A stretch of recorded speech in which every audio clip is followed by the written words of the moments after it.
Около 6 утра на пульт дежурного МЧС села Уарча Гулрыбского района поступил звонок о том, что горит один из частных домов. Огонь мгновенно охватил здание, частично обшитое деревом, и к приезду пожарников уничтожил его практически полностью. Семья Цулуки осталась в буквальном смысле без крыши над головой.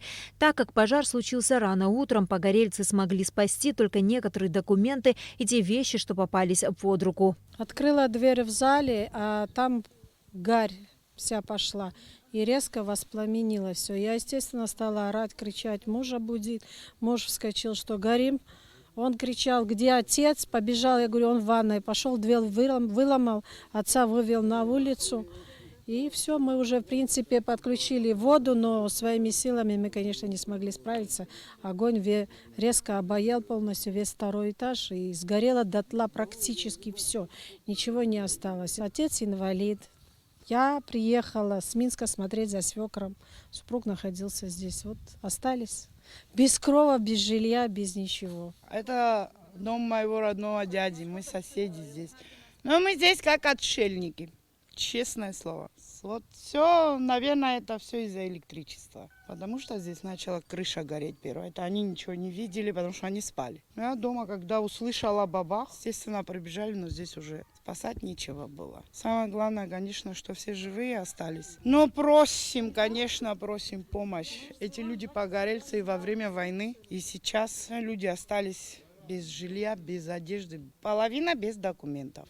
По злой иронии судьбы, дом у семьи Цулуки горит не в первый раз. До Отечественной войны народа Абхазии семья жила в селе Меркула. Их дом был сожжен дотла во время боевых действий. Поэтому после войны семья переехала в Уарчу. Дом, который сгорел сейчас, напоминал отцовский. Очень много сил в него было вложено, говорят родственники погорельцев. Папа присмотрел этот дом, он похож был на наш. Потом приукрашали, как могли. Внутри все было там. Много чего было сделано тоже, естественно. Очень жаль, что так получилось.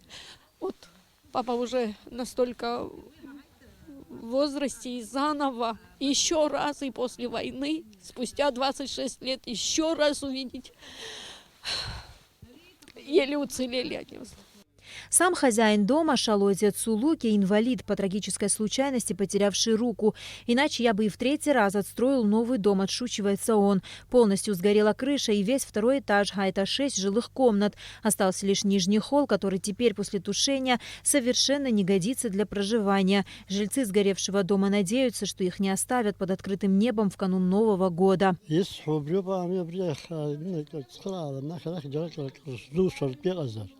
أبي خبرة أمي بيا أتروبهم زرع شجرة لو يأرزيسه وقت يمشلو راح ورس تختة ناس كسر يسخطه شين ساعة ما مزيد جافشم وبزديله даже не сказал أتروبة يبيو يتاي داخل رجل يخد زرام سيكون زي توسي خيكو زامي أبخار يبيو أبخار رجل أمشدنا ناخ ينوت الله وبري حريح زبط زوم تدخيو بزوم وبريو بأزاز وحي أزاز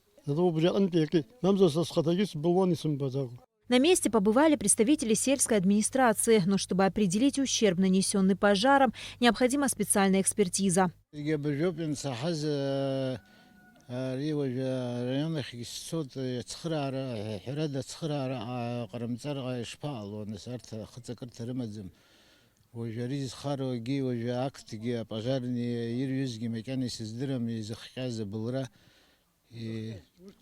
ورثة دري ناس